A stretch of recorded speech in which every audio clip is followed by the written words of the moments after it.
doing? Not a thing. You know, it's getting me down eating in these hamburger joints. One thing you gotta learn, eat where the truck drivers eat. They know the right spot.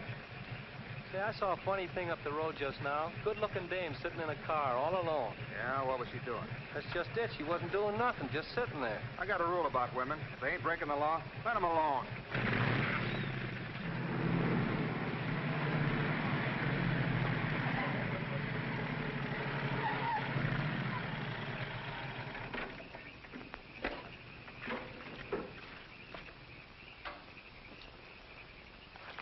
I didn't mean to disturb you, miss. Just wanted to be sure everything was okay. Excuse me, lady, but are you sure you're all right?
How is she? Luckier than she deserves. I just checked on her up the road. She was acting kind of strange then. I better call that ambulance. I doubt if it's serious, and I'm as good a doctor as you'll find at this time of night. Let's take her inside.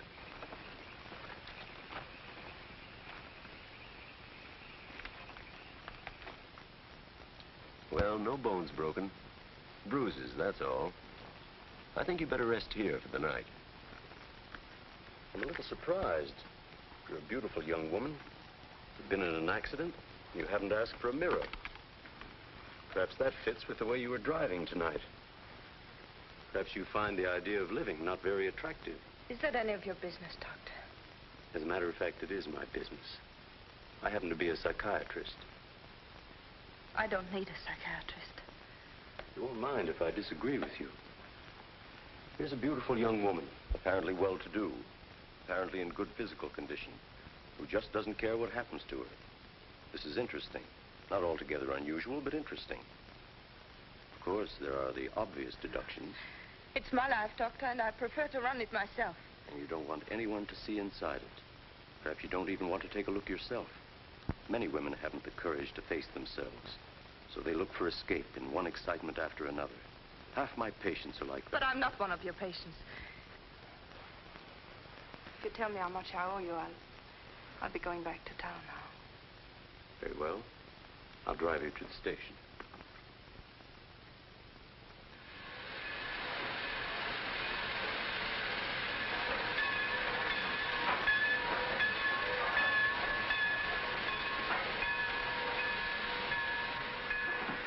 Miss Damian, you're an intelligent woman, not an idiot.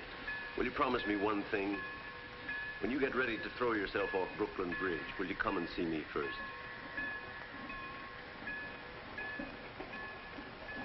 Goodbye, Doctor.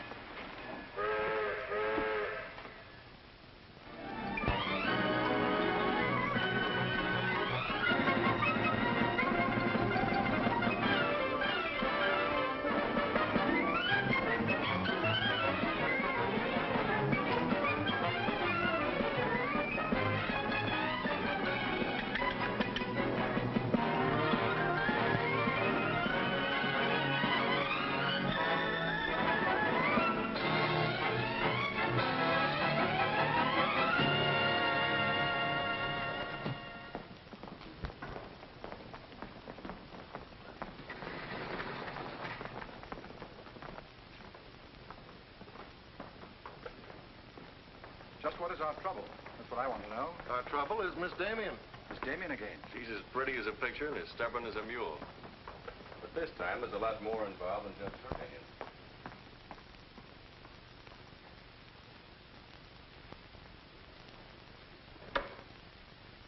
Come in, Miss Damian. We were just ripping you up back a little bit. So I gathered. There's nothing personal. It's about Mr. Cortland. Cortland? Oh, yes. He runs a jewelry store. He owns Cortland and Company. London, Paris, Fifth Avenue. You may remember him as one of our biggest advertisers. Oh, what Shirley wants to say... I know what Shirley wants to say. I always know what Shirley wants to say. He wants to know why I killed the art layout on Mr. Cortland's famous jewels. And I understand the April number goes to press without it. That's right. In the first place, it's no art layout. It's a press agent's dream. But the result is we stand a good chance of losing the Cortland account. Now, am I running my department or am I not? I haven't said anything, Miss Damian. Well, I had a talk with Cortland, and he was decidedly acid about it. I'm not interested in Cortland.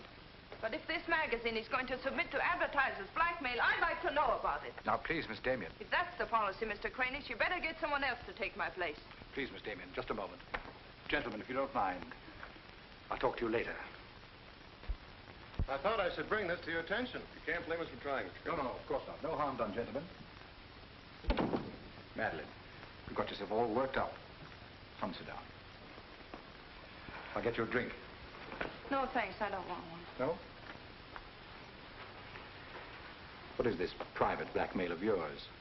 Threatening to quit in order to win an argument? Oh, I'd just as soon quit. I mean it. Now, tell me, what's happened? You're all wound up. What's bothering Oh, you? nothing's bothering me. You know I don't want you to quit. I won't go into my personal feelings, but you are the best art editor we've ever had. How's the insomnia? Oh, I found some new sleeping pills. Red ones this time. Red pills to put you to sleep. White pills to wake you up. Doesn't sound very sensible, my dear. What are you doing this evening? Dining with Freddie Fancher. Oh, Freddie again.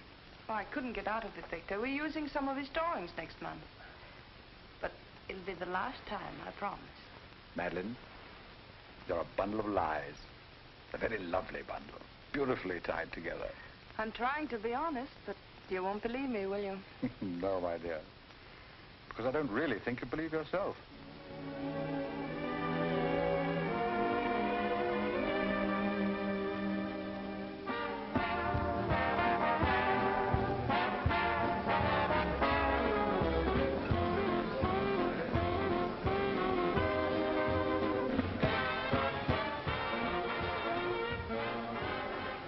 Why do you have to go back to that bore, Freddie Fancher? You haven't even given me a chance to make love to you.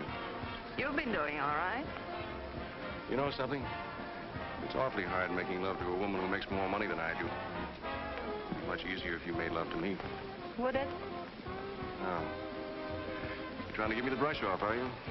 Well, finally, we understand each other. Well, there you are, Freddie. There's your girl and no bones broken. I'll see you at the office, Madeleine. I'd join you if somebody asked me. Nobody's asking. Fair enough. Why do you have to dance with that pollywog? Look, I've told you not to drink. I always drink, particularly when I'm with you. Oh, am I that hard to take sober? You're a voluptuous pain in the neck.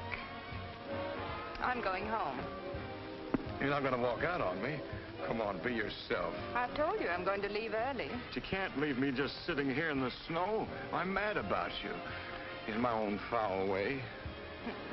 Good night, Freddie.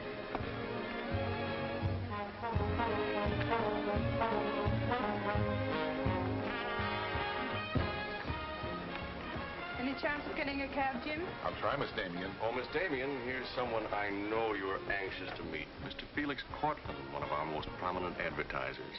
How'd you do, Miss Damian? How do you do? Mr. Garrett is the soul of tact, don't you think? He's just been telling me all about you. Oh, I hope he wasn't that blunt. Oh, you needn't worry. I always form my own conclusions. Can I give you a lift anywhere? My car's just outside. No, thank you. They're getting me a cab. Oh, I'm very sorry.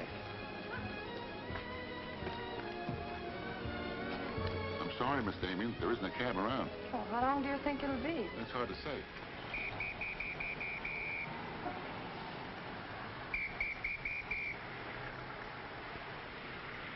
Are you sure you don't want a lift?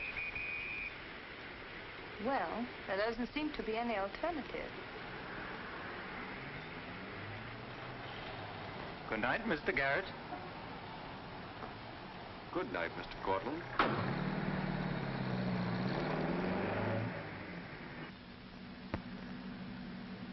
I wasn't very polite, was I? Neither was Garrett, for that matter. Oh, he always enjoys uncomfortable situations. You still feel uncomfortable? No. Frankly, I don't. Good, nor do I. You know, you're not at all what I imagined. No? No. The big international jeweler. I happen to inherit a business that runs itself very nicely. As a matter of fact, you don't look like an art editor. More like a work of art. That layout on your jewels is still a wretched piece of copy. I can only admire your good taste. And I'm still not going to... I wouldn't try and persuade you for the world. Mr. Cortland, I think you're a very dangerous man. I only wish it was so. The truth is, I'm a very ordinary one.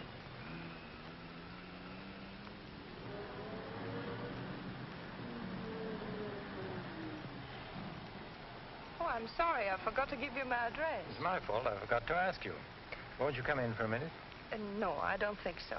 Oh, but you really must see those jewels you've been insulting. They're much handsomer than the photographs. I'll need you in about 15 minutes. But I said I wasn't coming in. Oh, yes, so you did.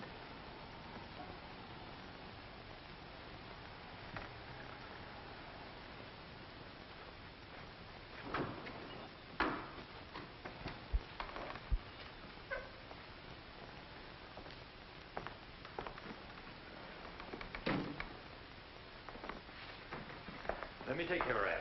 Well, I'm only going to stay a minute here. Of course.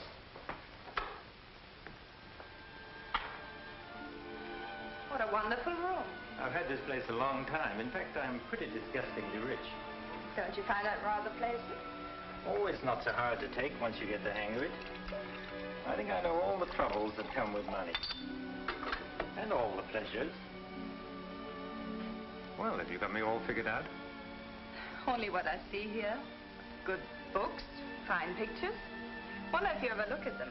Oh, but I do. I'm a lonely bachelor, and I spend hours here all by myself poring over old manuscripts. You don't expect me to believe that, do you? Didn't my father paint that? Was Stephen Damian your father? Uh-huh. That's very interesting. Is it? I remember when he came here to paint that picture of my mother. Everybody was fascinated by him, especially Mother. Father ended by chasing him out of the house.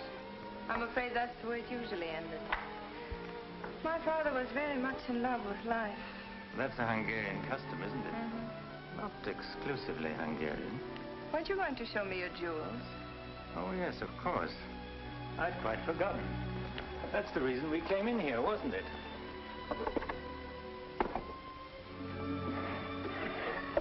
You ought to feel very flattered, Miss Damian. This safe is one of my darkest secrets. You really want to see those jewels? Not particularly. I can't tell a brilliant from a diamond. Not one person in 100 can. But then very few people are intelligent enough to admit it. Thank you. How about another drink? No, thanks.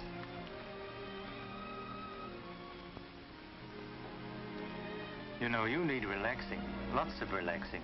I can hear your nerves snapping like rubber bands. I'm not nervous at all, see? You're a very curious mixture. A highly moral voice. That's not me, that's my mind. A man's mind, I'd say. Why not? I do a man's work. And desperate eyes. Eyes full of shadows. Insomnia does that. Does it?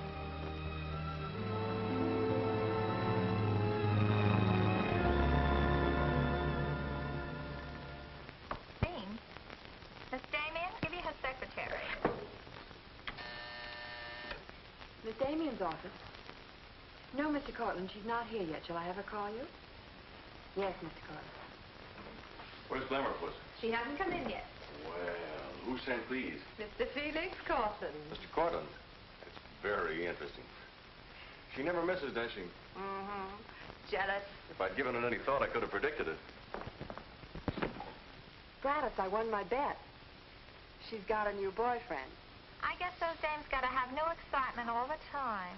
Yeah, here today, gone tomorrow. Personally, I don't see what she sees in it all. Is that any concern of yours? No, Miss Damian. I didn't hire you to gossip about my private life. No, Miss Damian. Go get your money. You're through.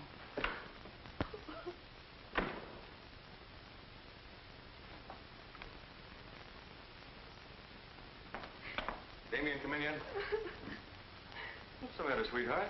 Miss Damian fired me. Fired you? What for? He heard me talking about Mr. Cortland. Cortland, eh? Don't you worry, baby. I'll fix that. I understand you fired June. That's right. What's the idea? I don't like people to gossip about me. You don't, eh? No, I don't. Well, it's pretty late to be thinking about a thing like that, and it's a rotten trick to take it out on your secretary. Get out of here. You don't think your life is a secret, do you? Boys were betting 8 to 5 this morning that the Cortland layout would be in the next issue. You're disgusting. Madeleine, why don't you get wise to yourself? Everybody else is. One romance after another. That's your whole life, and you adore it. Get out.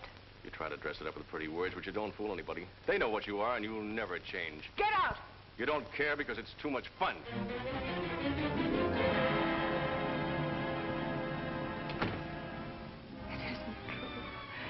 It isn't true. It isn't true.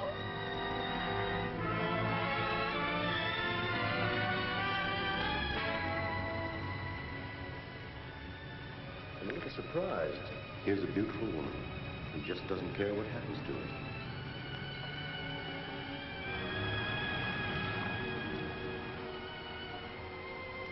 Many women haven't the courage to face themselves, so they look for escape in one excitement after another.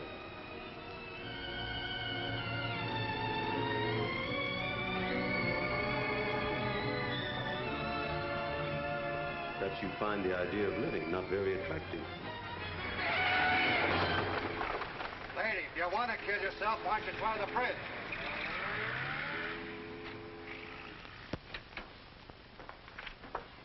I'm glad I was right. An intelligent woman, not an idiot. Sit down.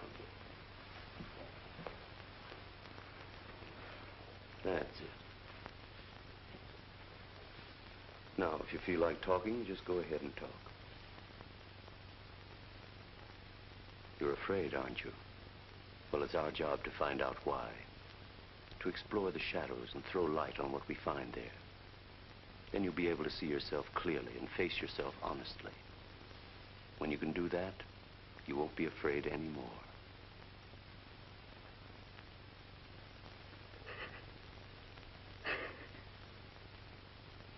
I was living with my father. Mother had left him before we came to America. I was 10. And to me, the way he lived seemed romantic and wonderful. He was a successful painter, and women adored him.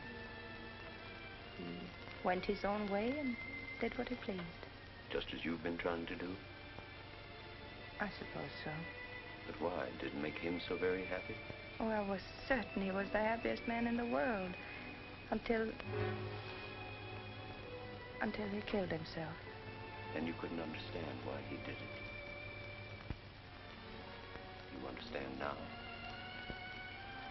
I think I do. Did you ever do any painting yourself? I used to. Why'd you give it up? Oh, didn't pay enough. And besides, I didn't want to be like my father. I wanted my own life. And have you been living your own life? Of course I have. The kind of life you really want? I don't know. I don't know. Don't you think you've been hiding from yourself? Did you ever try and discover the person you really were, deep down underneath? I never cared to. I'm not so sure I do now. In that case, I'm afraid I can't help you. But of course, that's entirely up to you. Shall we go on then?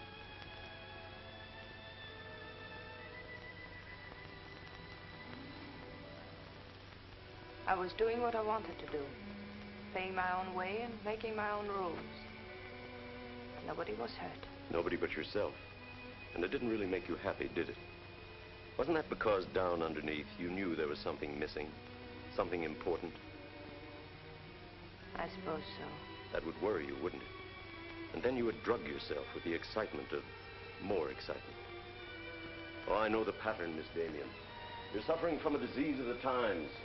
A neurotic malady as commonplace as chronic alcoholism. Suppose for a moment that you were an alcoholic. They're much the same, you know. Unsure of themselves underneath. and seeking reassurance from new excitement. Instead of getting at the cause, the drunkard solves his problem by taking another drink. This, of course, is no solution. And eventually, we find him sprawled hopelessly at a bar, without the strength or even the desire to save himself. I can't go on with this. You're not helping me. You're insulting me. You've been insulting yourself, Miss Damian. Insulting your body and insulting your soul. Your life hasn't been gay and glamorous at all. It's just been muddled and senseless. You know that now. And if you really want to change it, you can start right away. Now it's up to you.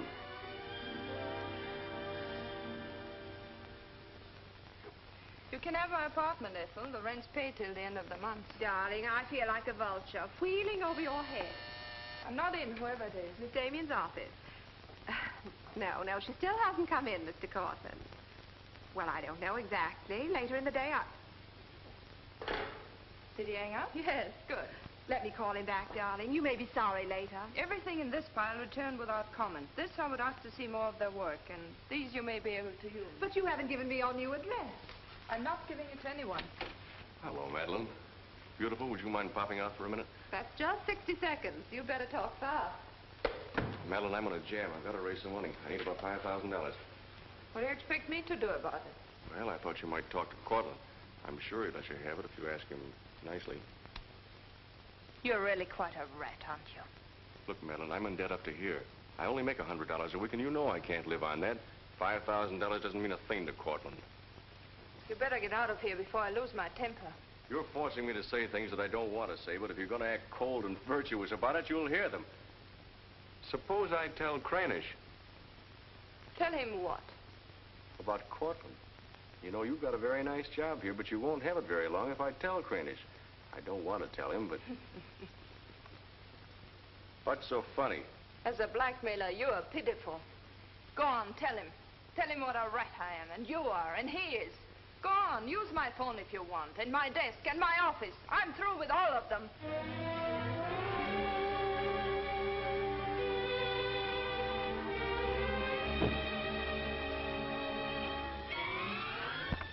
Boulevard magazine. No, Miss Damian hasn't been back. Just a moment, please. I'm sorry, she doesn't work here anymore. You might try at her home. Waldorf Apartments. Waldorf Apartments? Miss Damian? Oh, no, she gave up her apartment. Why don't you try the post office? Dahlgren? Dalton? Dalton? Damian. Here, Richard Caleb, 137 West 50th Street.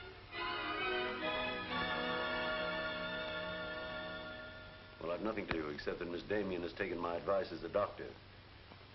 She'd been living in an area of infection, and she's removed herself from it. I take it you consider me part of the general contamination. Now, you've come here for information, not diagnosis. I usually charge a fee for insulting people. I'm willing to pay for data of any kind. Yes, I gathered that. But I've nothing for sale. I suppose you're being very ethical, but I'd like to talk to Madeleine. In your presence, if you wish. Miss Damian is living under a different name in a different world.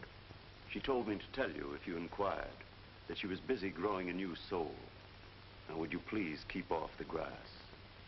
Goodbye, Mr. Cortland. Bye, Doctor. Doesn't it ever worry you, playing the Almighty in this fashion? Not particularly. I'm used to it.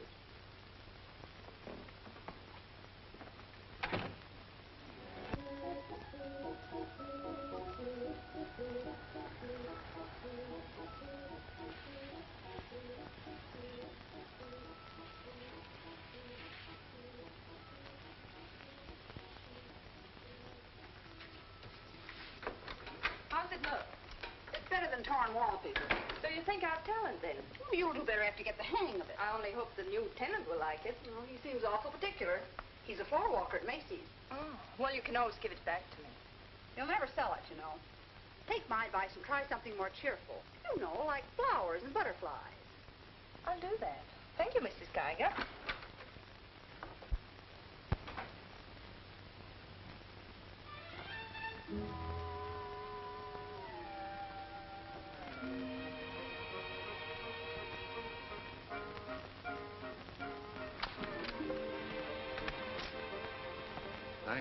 You saved my life.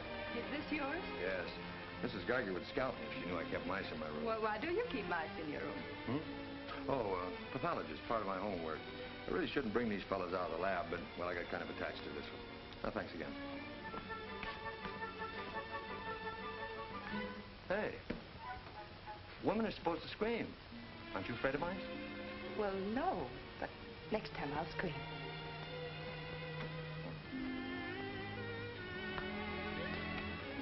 Good afternoon, Miss Green. Hello, how's the work going? Oh, all right, I think.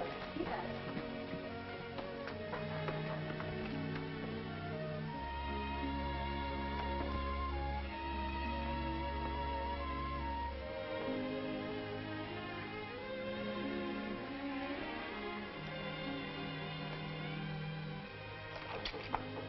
Come in. Hello. Hello. Say, you're an artist, aren't you? Well, I don't know. Oh, Mrs. Geiger said yesterday that you were. She's an authority if I ever saw one. I was wondering, could you do a job for me? Want your portrait painted? Me? Oh, no. No, nothing like that. I'm doing some research, and it has to be illustrated. Oh, what do you want me to draw? Nothing fancy, just blood cells and things. Sounds fascinating. Oh, it is, really. You see, it's a lot like... Oh, no, you'd be surprised. It really is fascinating once you get in it. Of course, I'm on a fellowship, and I couldn't pay you very much. Matter of fact, I couldn't pay anything till the first of the month. That'll be all right. Oh, fine. Swell. It's all settled then. I'll see you at my place about 6 o'clock. Oh, but couldn't I? Oh, sure you can. I just live downstairs. You know, the mousetrap. Oh, by the way, my name is Cousins. Mine is Dixon. Very glad to know you, Miss Dixon.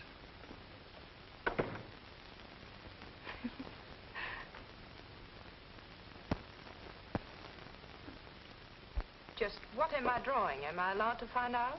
Sure. Effective anti-reticular serum on cell tissue. That's all I wanted to know. Oh, say, that's quite good. I'll take it to the lab with me in the morning. Just about ready for the next one. Do you realize it's 12 o'clock? Oh? I haven't had my dinner yet. And you haven't either. Oh, gosh, I'm sorry, but well, I got so wound up on this. So did I, but now I'm hungry. Well, tell you what let's do. We'll go out and eat. That's a brilliant idea. I'll get your coat. Do you do this all the time? Only since I got out of the Army. I was lucky to get this job of research. Now I've got to get it finished. Then what? Oh, then I go back to Oregon and become the usual respectable small-town doctor. No mice? No. No mice. Head colds and belly aches. $5 a visit. Maybe you'll like it.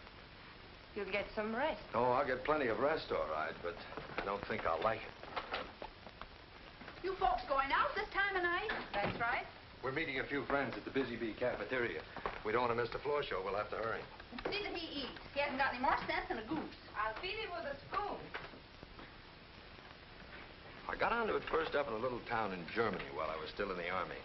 I met a couple of Russian medical officers who were working on anti-reticular, and well, they were pretty steamed up about it. Pie, sir? No, thanks. We got together the first night over a bottle of vodka. I remember the town was still burning. Well, maybe it was the vodka, but anyhow, we got to talking about anti-reticular, and, well, I guess I got pretty excited. You mean you speak Russian? Over a bottle of vodka, anybody speaks Russian. Care for some coffee? No, thanks, I've milk. Oh, one, please. At any rate, I promised myself that night that just as soon as the war was over, I was going to do a job of this.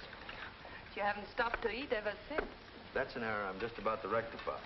$1 even. There you are. Thank you.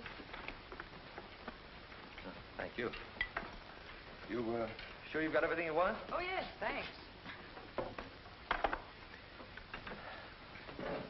You know, I don't think you're much of a doctor.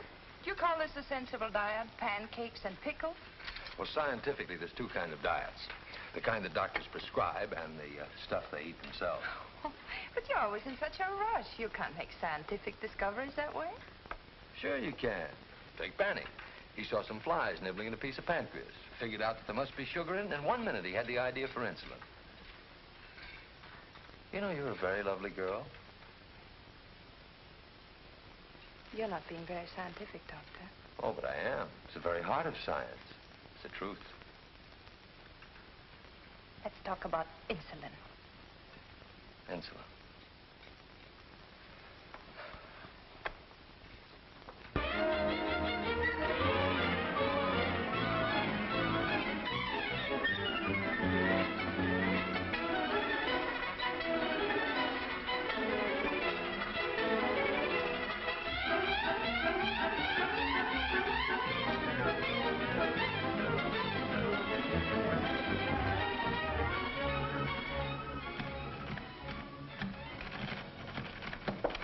Come in.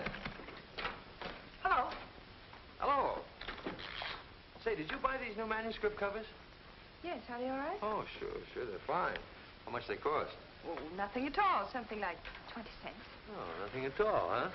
You know you can buy a pair of good mice for 20 cents? David, I have some wonderful news. I just sold a picture. No fooling. Who bought it? The floor walker downstairs. He said it's almost as good as a photograph. Well, the man has great taste.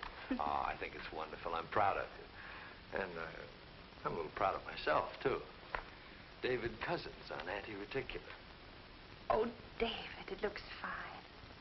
It's important, isn't it? I mean, not just to you, but really important. Well, it won't cure all the ills of man or beast, but yes. Yes, I think it may be important. And I also think that I better hand it in before I start changing it again. Like to come along? Oh, could I? Well, sure. Why not? I think you've been drawing blood cells long enough. It's time now for you to meet one of them face to face.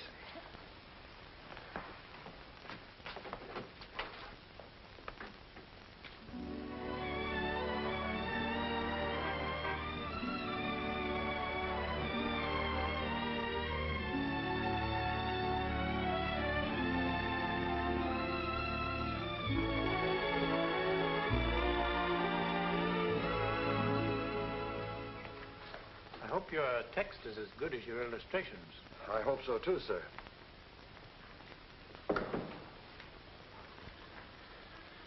Well, that's that. You didn't tell him they were your drawings, did you? I didn't tell him they weren't. Come on, I'll show you my lab. Coffee. I wouldn't try and drink it if I were you. Assistant pathologist.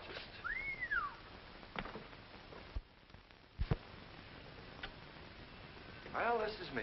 How do you like it? Oh, I think it's wonderful. But how do you find anything in this place? Been here for 6 months and I haven't lost anything yet.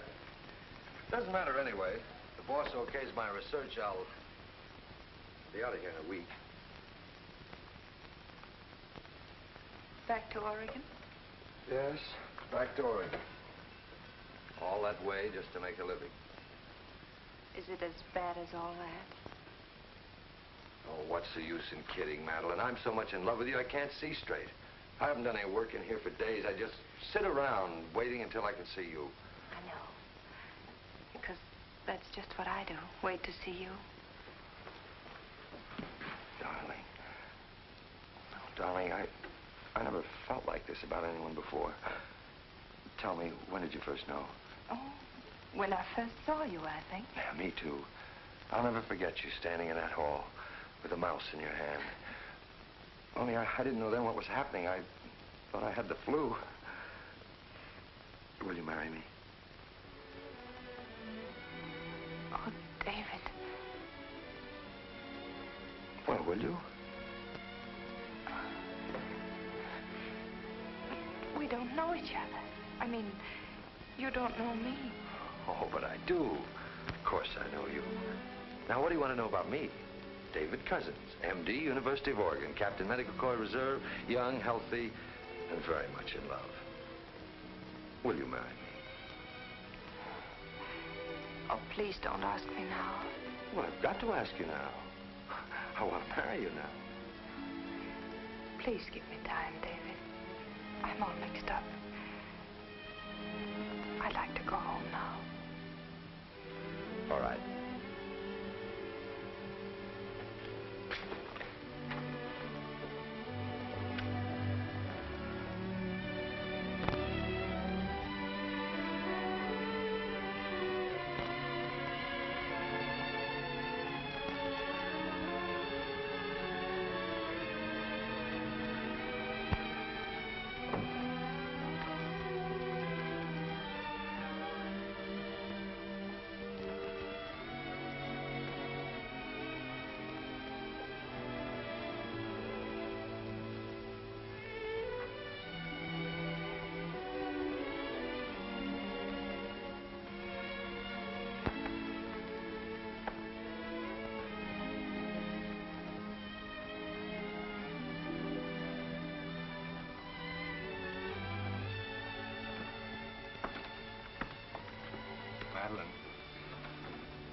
haven't answered a rather important question I asked you. I can't say no, because I wouldn't mean it. Darling.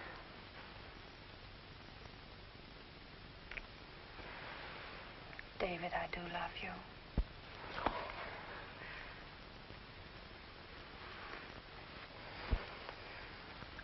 Good night, darling. Good night.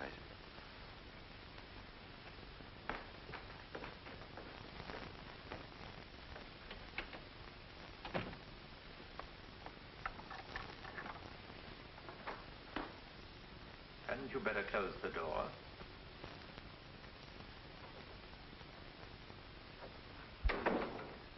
A gentleman I hired provided me with your new address and the proper keys.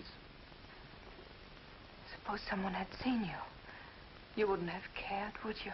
I didn't think it mattered.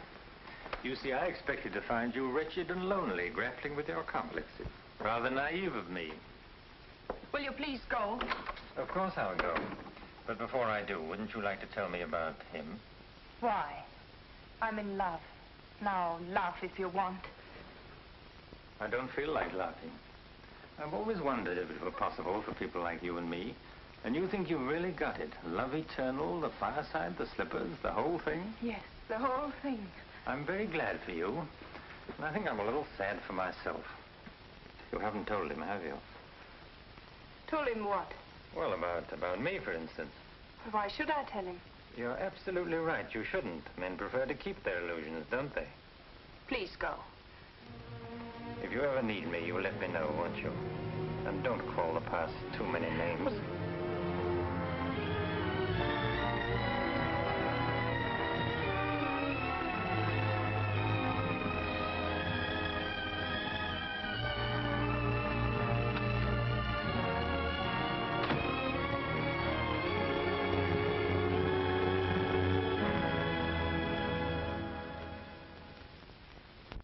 What you say. I'm going to marry him just as soon as it can be arranged. You want to run away from your problem? I'm not running away. Are you? You're looking for security from someone else instead of building it within yourself. But I love him. I can't talk to you if you don't believe me. Falling in love doesn't cure everything overnight. What do you mean? Let's be honest. There's a side of you that hasn't fully changed. Isn't that true? That is true, isn't it?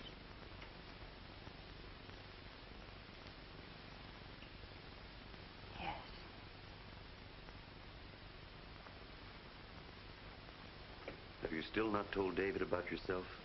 I couldn't tell him. You let him fall in love with an illusion, with someone who doesn't exist. I could never tell him. He might stop loving me. Isn't that a risk you'll have to take? You're being very careless about it. You can't build a lifetime relationship on a lie. If you're really in love, you'll tell him. With the others, it was different. But if you love him... Will you please stop saying if? How many times must I tell you I love him? But real love is a sharing.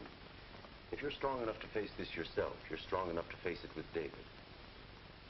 Oh, I can't do it. I can't risk the only happiness I've ever had. That's up to you, Miss Damian.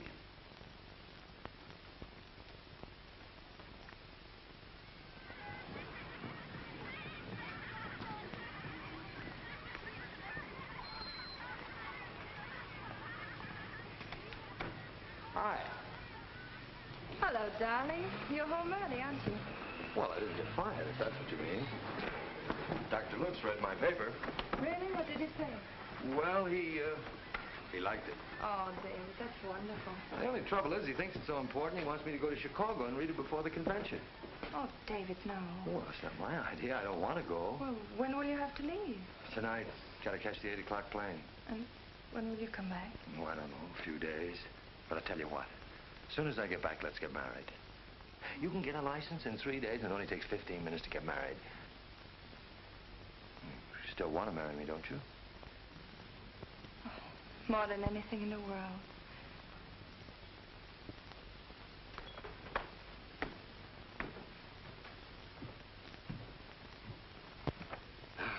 You know, I'm going to feel kind of silly at that convention. Of course, it's a great honor and all that, but you realize that I'll be talking before some of the biggest men in the field? What's the matter, darling? Nothing.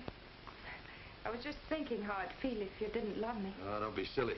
Not a chance. David, could you ever stop loving me? Oh, that's really a gruesome thought. Of course not. Even if there was a reason? The world is bothering you. Nothing. I just wanted to be sure. Sure about what? That you loved me and not an illusion you built up about me. Scientists can't believe in illusions. I believe in you. You're the best thing that's ever happened to me. 4 shirts. I wonder if that'll be enough. Come to think of it, it'll have to be. That's all I've got. Socks? Well, that just about does it. Madeleine, was there something special on your mind? Something that you wanted to tell me? Just that I love you, that's all.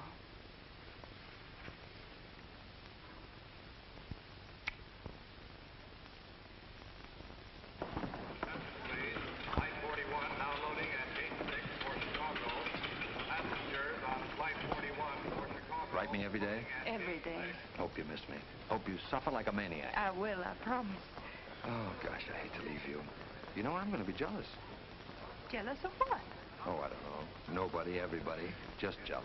Darling, I belong to you, don't you know that? I'm only alive because you love me. We'll be married the minute I get back.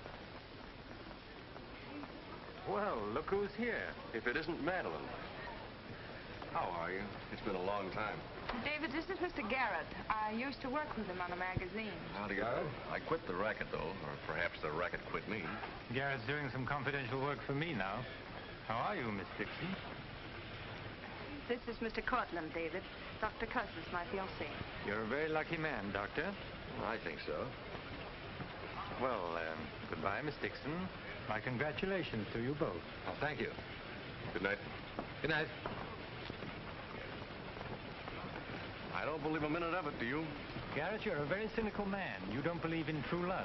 You don't think Madeleine does either, do you? I don't know, but I've always been fascinated by miracles.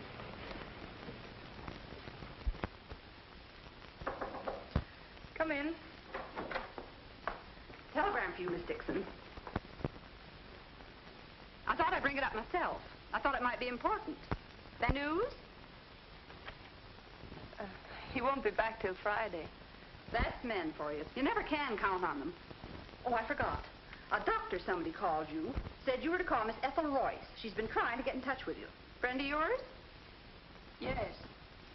I suppose you got your own reasons, but you ought to get out and see your friends, instead of sitting in this room all day and all night. Thanks, Mrs. Geiger. None of my business, mind you.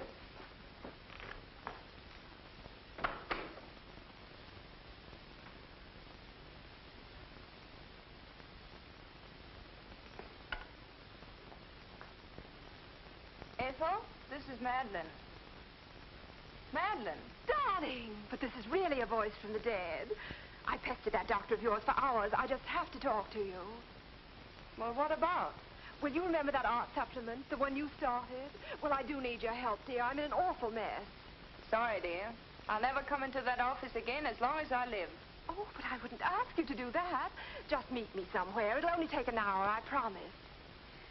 Well, if it's just the two of us. All right. I'll be there at 5. Oh, so relieved. We were really desperate. Wonderful. I'm just dying to see you. Bye, dear. She'll do it. Good. Wonderful thing, professional pride. It never dies. How'd you sound? Awful. What do you expect? Too bad. Victor, I don't want you to be there. Wouldn't think of spoiling your reunion, my dear. I don't trust Madeleine, doctor or no doctor. Nor you either, my sweet.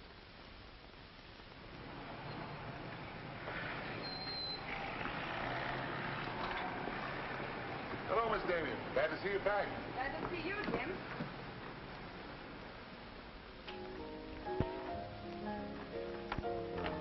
Hello, Luigi. Is Miss Royce here? She just came in, Miss Damian. We missed you, Miss Damian. Have you been away? No, but it's nice to be back just the same. Hello, Ethel. Darling, you look wonderful. A little pale, but so interesting. You know, I can't stay very long. Oh, I understand, dear. We'll get right to work. The usual, Miss Damian? Well, I don't know, Carl. You'd better. Wait till you see the mess I'm in with the supplement. All right, Carl. Darling, I'm just dying to hear what you've been up to. You must tell me everything. but there's nothing to tell. Come on, let's go to work.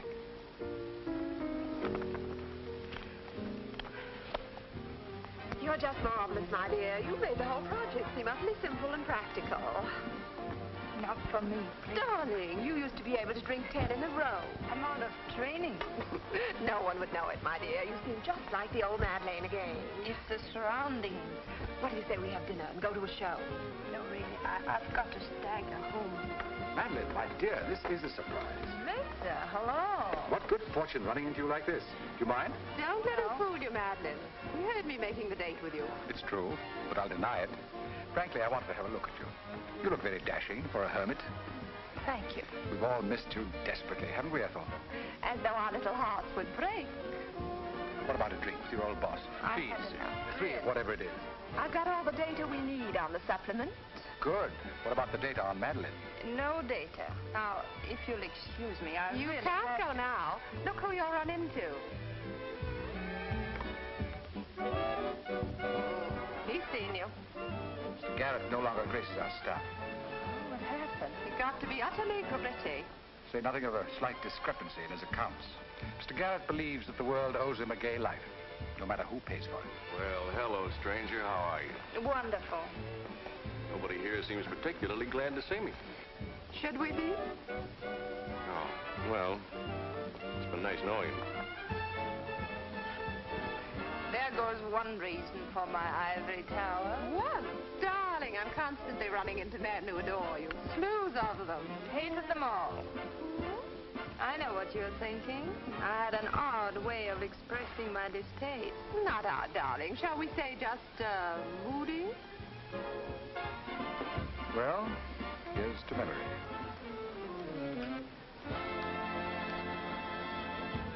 May I speak to Mr. Cortland, please? Just a moment, sir.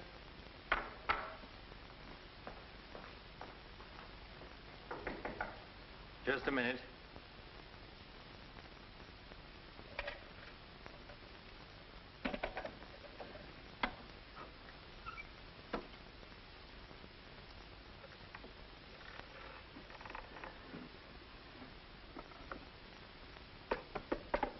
Come in. Mr. Garrett on the phone, sir. All right. Hello, Garrett. I have some interesting news. Do you know who's here? Madeleine. How considerate of you to call. By the way, I've just been through the stones in my safe, and one's missing. The stone's not terribly important, but you're the only person who knows about my safe, and the fact is you did have my keys for quite a while yesterday. What are you getting at? Only that I don't like thieves. But you're being ridiculous. Let me come over and talk about it. There's nothing to talk about. I'm taking it up with the police. But, Cortland, you can't do that.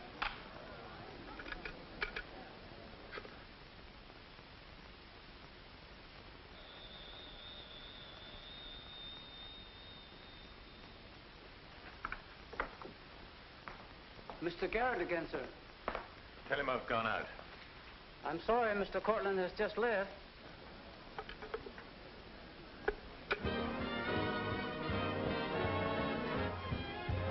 Are you all right, darling? Of course I am.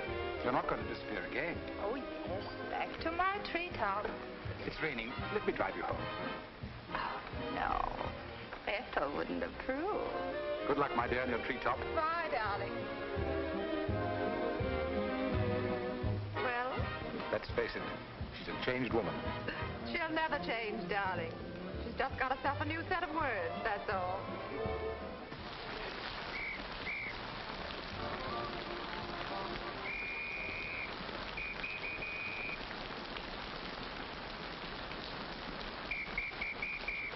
Madeleine. Hop in. No, thanks. I'm waiting for a cab. Don't be silly. There are no cabs. You'll get drenched. Please. I'll drop you off. I'm going home alone. Come on, in you get.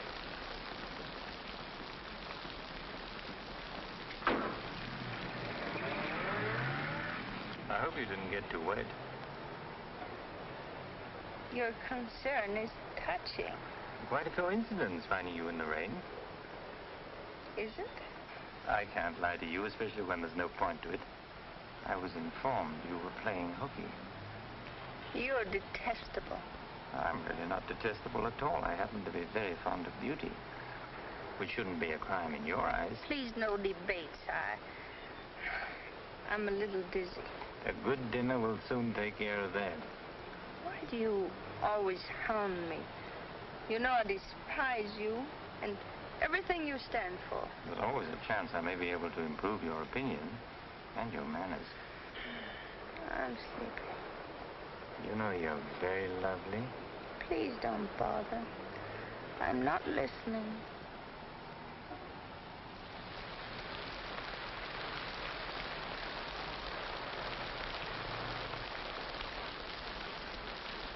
Where are we? Don't you remember you visited here once upon a time? You're foul. You said you were taking me home. You forgot to mention the subject. A significant omission, as your friend Freud would say. Come on, I'm getting soaked. That launch you. I'm going home. Right after dinner. Think how wonderful you'll feel when you slap my face.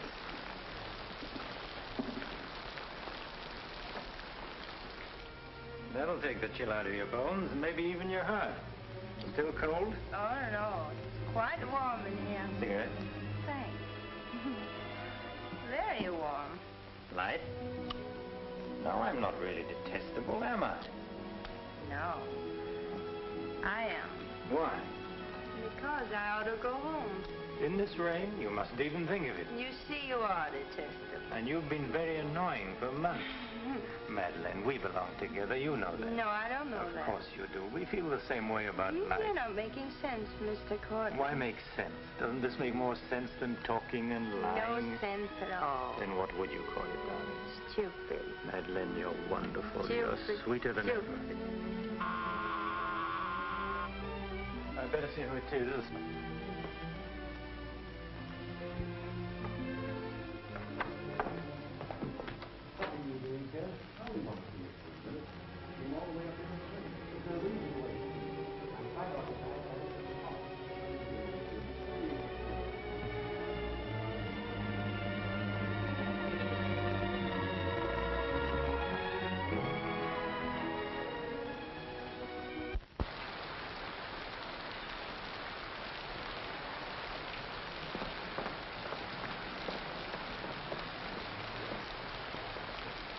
But I tell you, I'm going to raise the money. I'll pay you, honestly. I don't like dealing with thieves. That's a job for the police. If you swear out a warrant, you'll never get a dime. Look, I didn't sell it. I just had to have some money temporarily. Here's the pawn ticket. I'm not interested in pawn tickets. Good night, But, Carter, you've got to give me a chance. I said good night.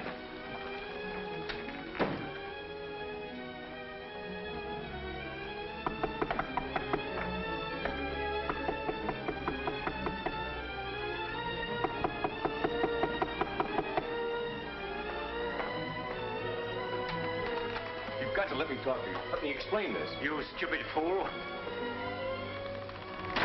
You'll have the stone back. I'll get it to you. I promise I will. All I need is a little more time, just a couple of weeks. What are you doing? Phoning the police. You can't do that. I'm not going to let you ruin me.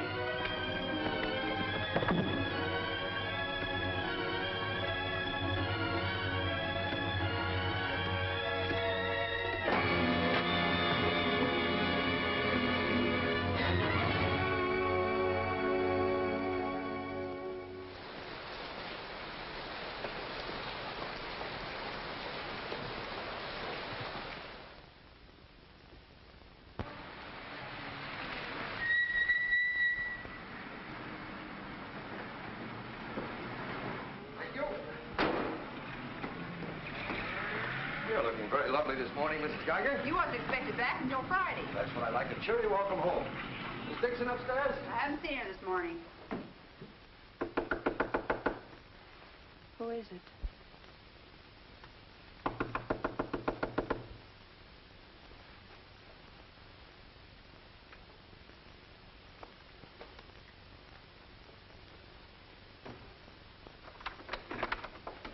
Hi. Darling. Oh, I couldn't wait till Friday. I just said my little piece and ran out on them. Oh, I needed you so badly. I feel lost without you. Don't ever leave me again. That you can depend on. Say, I've got big news. I'm a success. Oh, tell me all about it. I wonder what's the matter with you. You don't look very good. Come on, I think you better get back in bed. Now then, first, I don't have to go back to Bellyaches in Oregon. You're not marrying a small-town country doctor, young lady. You're marrying a promising young research scientist. At least that's what Dr. Broder says, and he ought to know. He's got a long white beard. But, darling, I'm so proud of you. I think I'll take your temperature. Gee, I wish you could have been there. When I finished reading my paper, they all got together and offered me my own laboratory in California. I still can't believe it. There it is, right in the paper. You'll find it on the bottom of page 10.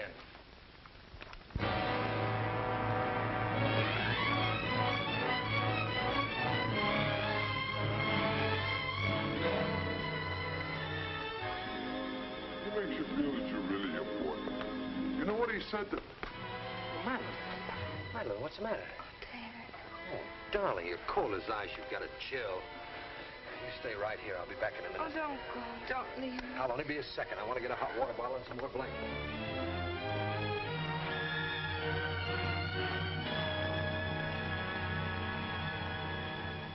Miss Madeleine Dixon at home? I don't know. Friends of hers? We're from police headquarters. Where's the room? Upstairs. What do you want to see Miss Dixon about? We'll tell her. Well, perhaps you'd better tell me first. Miss Dixon isn't well. Who are you? He's a doctor. He lives here. If it isn't important, I suggest you come back tomorrow. It's important. Could you get some extra blankets and a hot water bottle, please? You a friend of Miss Dixon? Yes, why? Just asking. Well, what is it, an accident or something? I wouldn't call it an accident. We should cut out this mystery and tell me what it's all about. Okay, Doc, take it easy. Madeleine, these men are from the police. They want to... We'll take over from here, Doc. I'm Sergeant Patelli. This is Sergeant Beitler. You're a friend of Felix Cortland's, weren't you? Matter of fact, you were with him last night. No, I wasn't. Did you see Mr. Cortland any time yesterday? No, I didn't. Now, look, Miss Damian, we wouldn't be here asking questions unless we already knew most of the answers. Oh, wait a minute. Her name's not Damian. I think you've got the wrong party. I think maybe you've got the wrong party, Doc. Her name happens to be Damian. This happens to be a case of murder. Take a look at that newspaper. I want to know what's going on in here. This is my house, and I've got to know. Sorry, madam. We'll talk to you later. As long as I've been here, there's never been police Take in her this and see house. what you can find out. lady. Come along. Now, Miss Damian, tell us what happened last night. What time did you leave Cortland's house? Oh, David. You and this guy, Cortland, were pretty sweet on each other, isn't that right? Oh, but it isn't. It isn't true. Now, according to the chauffeur, you got to Cortland's house at 6:45. What time did you leave? Oh, but I didn't go into the house. I met him by accident. David, don't look at me like that. How long have you known Miss Damian, Doc? Not very long, only a few months. Know that she was mixed up with this guy, Cortland? Oh, but it's a lie. David, it's a lie. Okay, so you didn't go into the house with Cortland? No, I didn't. He wanted me to come to the house, but I wouldn't do it. Oh, I didn't go into the house. I didn't, I tell you. Who you telling, me or the doc here? Did you get anything? She came in about 9. In a cab? No, she was walking in the rain. Landlady said she looked kind of wild-eyed. What about Cortland? He was here, all right. He visited her a couple of weeks ago. Get the date? Yeah, April 10th, around midnight. Anything else? The landlady thought that Cortland had a key to this place. She was kind of vague as to how he got it. I didn't give him a key. David, you can't believe that. I've got his key ring here. This one fits. He had a key, all right. But I didn't give it to him. Where are you going? Oh, David, don't leave me. I didn't kill him, I swear. I didn't kill him. Who cares whether you killed him or not?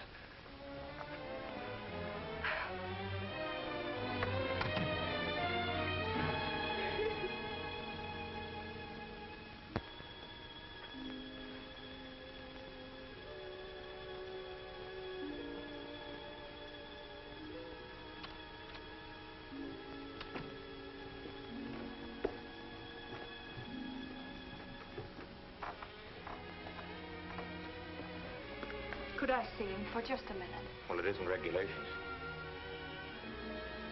Okay, 60 seconds. David, please listen to me. You lied to me. You've always lied to me. But I'm not lying now. I didn't want to go with him. He said he'd drive me home. And he made love to you, didn't he? Oh, don't deny it. Of course he made love to you. He had a key to your room. I should have told you many things. I tried to, but I just couldn't. If this thing were so innocent, you would have told me. When I said I was in love with you. When I asked you to marry me.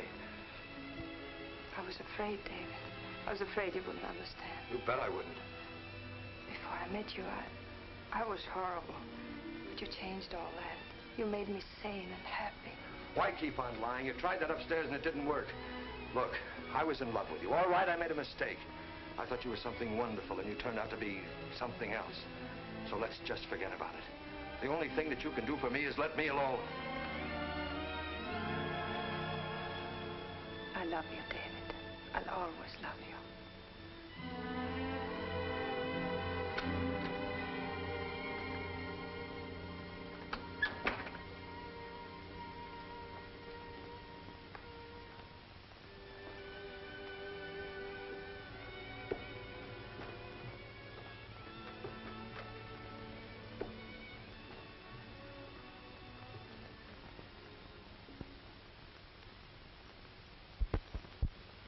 And so, ladies and gentlemen of the jury, the prosecution will prove beyond a shadow of a doubt that Madeleine Damian is guilty of the premeditated murder of Felix Cortland.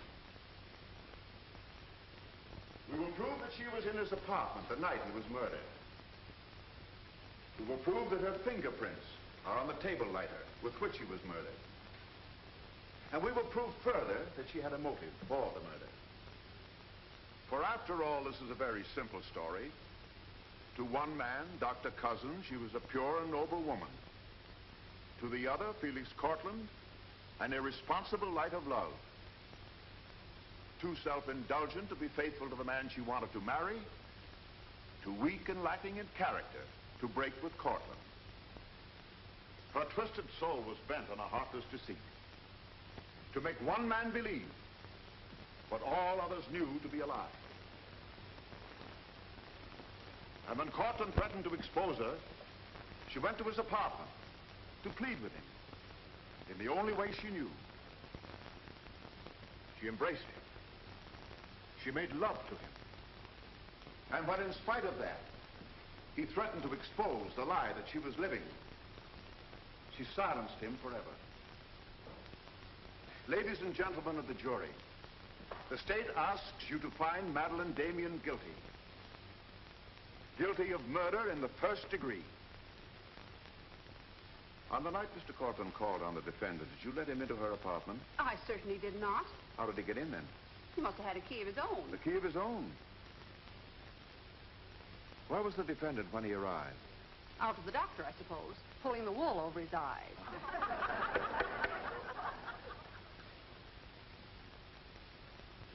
Thank you, Mrs. Geiger. Your witness, Mr. Mitchell. You've got to let me cross-examine her. No questions. Miss Damian, I can't defend you properly if you won't let me. We've got to put up a fight. Fight? What for? And now, Mr. Garrett, just what was the nature of the work you did for Mr. Cortland? Well, most of it was personal. Confidential secretary, I suppose you'd call it. And in that capacity, you were in a position to learn a great deal about his private life? Yes, of course. Did Mr. Cortland know that Miss Damian was lying to Dr. Cousins and concealing her true character from him? I'd rather not answer that question, Mr. O'Brien. You see, both Miss Damian and Mr. Cortland were friends of mine. Yes, I understand. Well, let's get back to the meeting at the airport. What was the attitude of the defendant when Cortland saw Dr. Cousins? She was embarrassed, naturally. Yeah. She was embarrassed, naturally. Thank you. Your witness, Mr. Mitchell. I've got to cross-examine. If I don't, we haven't a chance. Don't ask him anything. No questions. Were you a close friend of the defendant? Yes, I was. Did she confide in you on matters of a personal nature? Yes, she did. If you were asked in this court, do you think you could recall any of those intimacies? I could recall some of them in lurid detail. Your Honor, I object. Objection sustained. Well, let me ask you this, Miss Royce. Would you say in general that men found Miss Damian attractive? Definitely. And would you say that Miss Damian found men attractive to her? I'm afraid I most certainly would. You would? What were the relations between Miss Damian and her former employer, Mr. Cranish? They were friendly. In your opinion, was there anything more than friendly? I object, Your Honor. The question calls for the conclusion of the witness and is prejudicial. Objection sustained.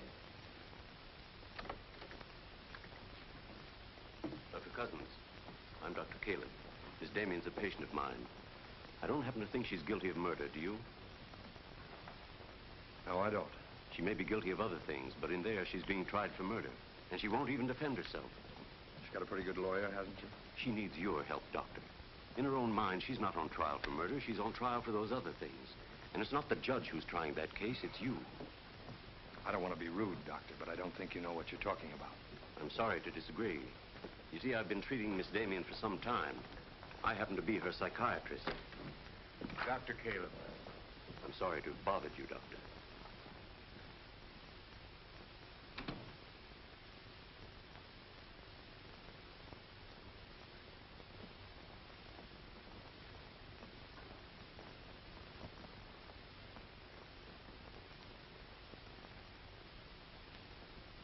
Your name, please?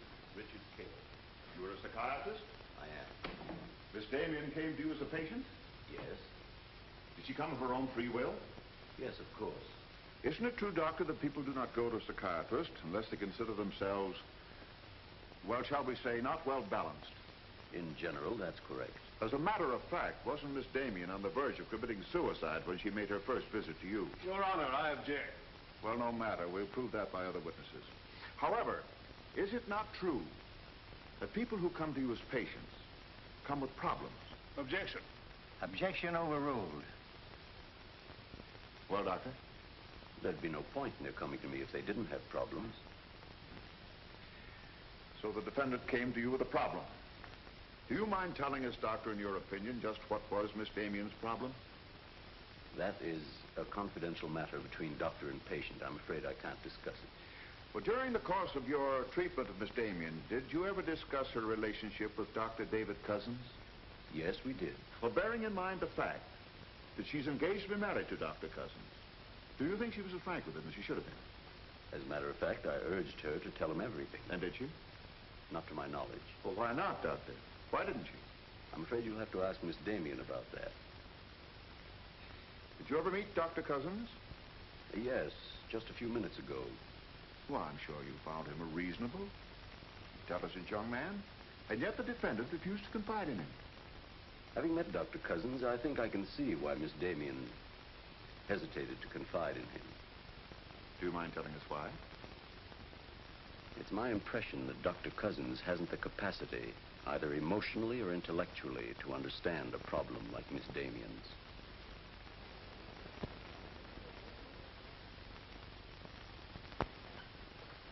How's the trial going, Doctor? Not very well, I'm afraid. There's a Dr. Cousins in your office. Oh? He said you weren't expecting him. As a matter of fact, I was expecting him. Hello, Doctor. Sit down, relax. Tell me, is this a professional or a social call? Dr. Caleb, you said some pretty rough things about me this afternoon. Yes, I did, didn't I? I think I'm entitled to an explanation.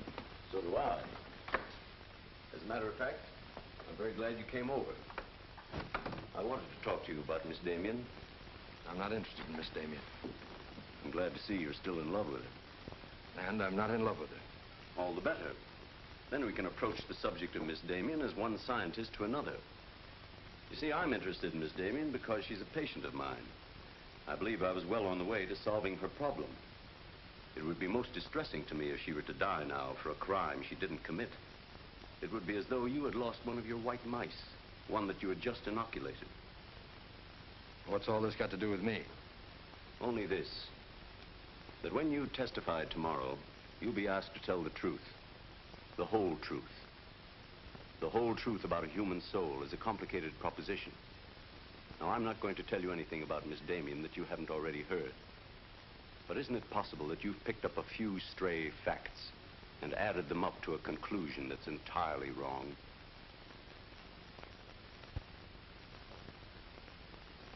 Won't you sit down, Doctor?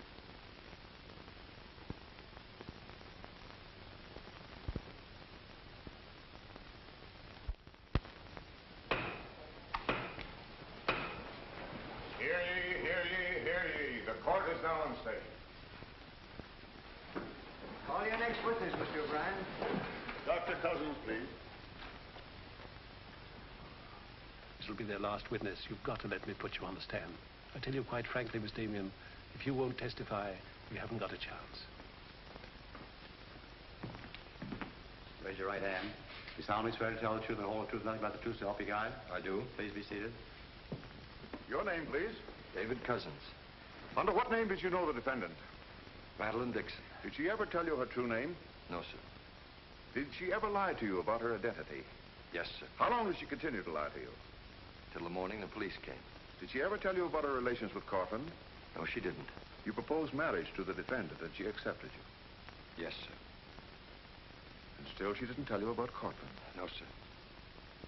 When did you first know of the true relationship between them? Same morning, the morning the police came. Oh, I see. Then from the moment you met her until the day she was taken into custody, you didn't know the truth about her character. I object, Your Honor. Mr. O'Brien, haven't you covered your point? Well, Your Honor, I'm merely trying to clarify for the jury the true nature of the defendant's motive. Proceed. Thank you. One more question, Dr. Cousins. If you had known the truth, would it have affected your love for the defendant? Your Honor, I must protest. Let him answer. Objection withdrawn. And now, Dr. Cousins, if you had known the truth, would it have affected your love for the defendant?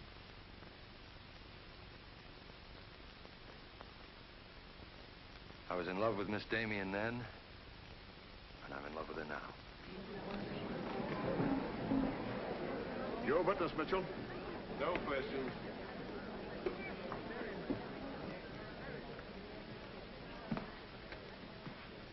Did you really mean it? Yes, I really meant it. I can't believe it. Now will you let me put you on the stand?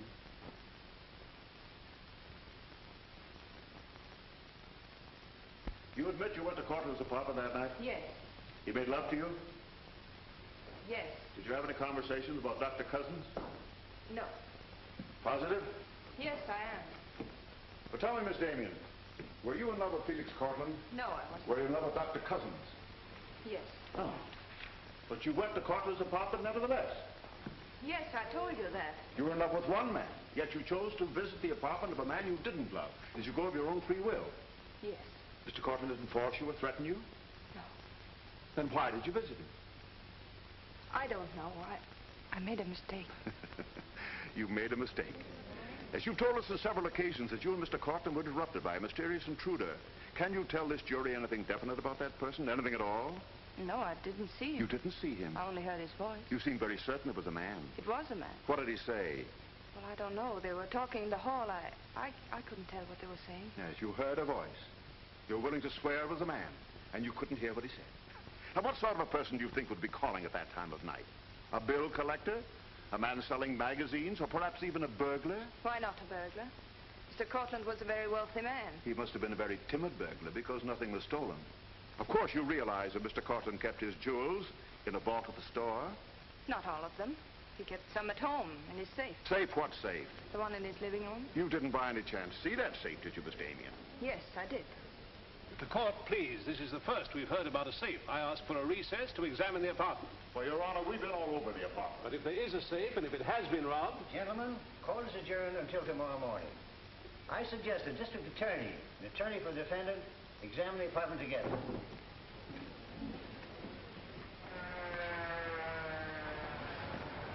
What about this safe, Mr. O'Brien? What safe? How about some pictures on the inside, Mr. O'Brien? You boys better wait outside.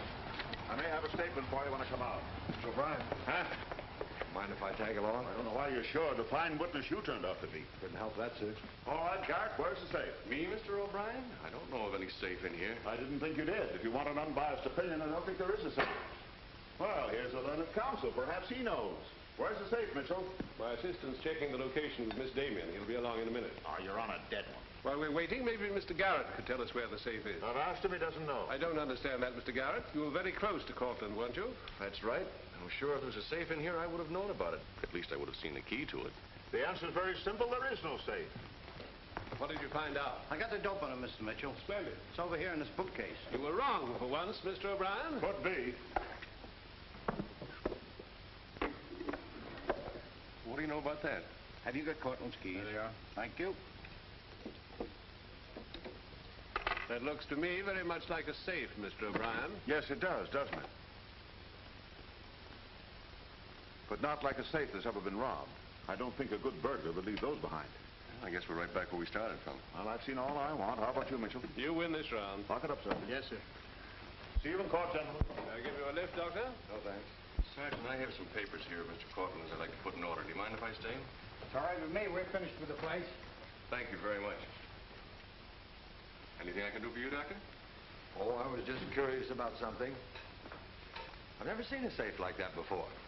One that operated with a key. Come to think about it, I guess I haven't either. Normal assumption about a safe is that the lock works on a combination. Yes, I guess most of them do. I was wondering how you knew that this one worked with a key. You said you'd never seen the key to it. Did I say that? Uh-huh. I guess I must have said something I didn't mean. Oh, I see. There could be another explanation. Really? Yes. That you were lying when you said you'd never seen the safe before. You're not serious, are you, Doc? I'm a scientist, Mr. Garrett. When we get hold of an odd fact, we consider every possible explanation. We make some of our most important discoveries that way. Well, it must be fascinating work. Yes, it is. Suppose I had known about that safe, which I didn't. What would that prove? Frankly, nothing. But it does suggest a theory. You were very close to Cortland. You knew about the safe. Maybe the safe was robbed. Perhaps he found out about it. He was quarreling with a man in the hall the night he was killed. Maybe that man was you. That's a very interesting theory. Yes, isn't it? Well, as I said, I'm a scientist. When we hit on a theory like that, the next thing we do is to test it. That's all I'm doing. I see. Then you won't mind having a little talk with the police? Why, no. Why should I? Fingerprints. But then, of course, if you've never seen the safe before, you won't mind them checking it for yours. Oh, certainly not.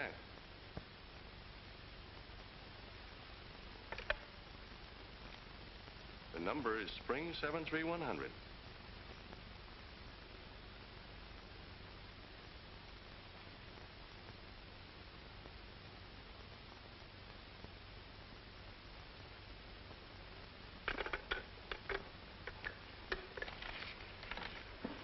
Okay, Doc.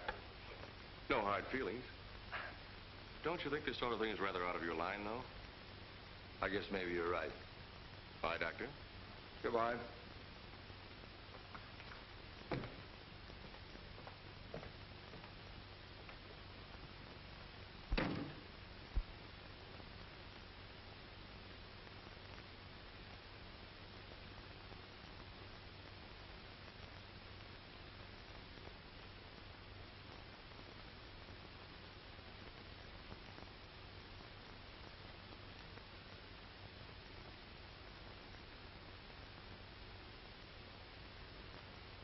Spring 73100, wasn't it, Mr. Garrett?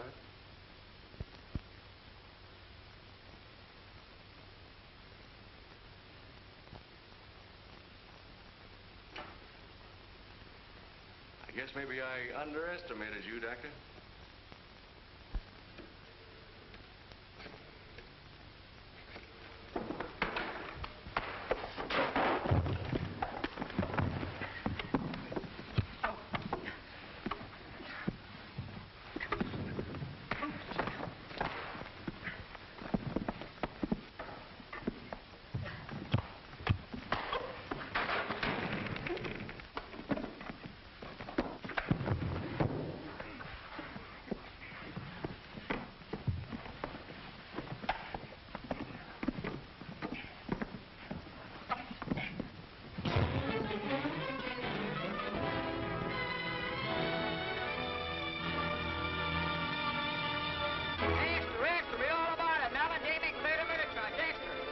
From the Associated Press newsroom. Bulletin.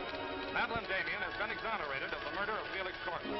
Full confession by an ex-employee, Jack Garrett, is in the hands of the district attorney. It was a trial marked by many surprises. Notably, the beautiful defendant's startling disclosure of the jewel vault hidden in the apartment of the late diamond importer. The beautiful Madeleine Damian goes free, and Broadway is tipping its hat today to the young doctor who engaged the murderer in a battle royal. Mrs. Geiger, I've been looking for Miss Damian. Have you seen her? She's gone. She asked me to give you this. Gone? Well, where did she go? I couldn't get a word out of her, but I know she left the airport more than an hour ago.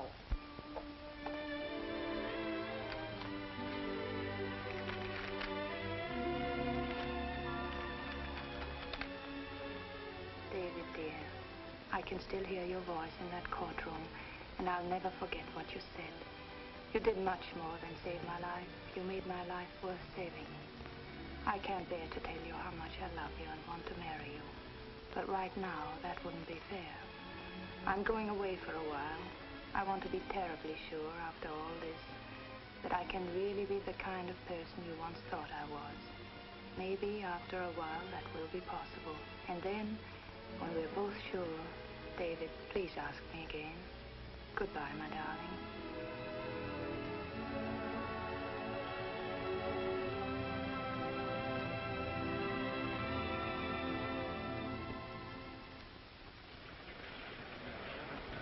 Passengers on Flight 41 boarding at Gate 6. Will you try and see him once in a while? Of course. You see, I want to be sure of myself. I'm sure of you. Are you really? After what you've been through, I'm very sure. All aboard, please. Goodbye. I still think you're making a mistake.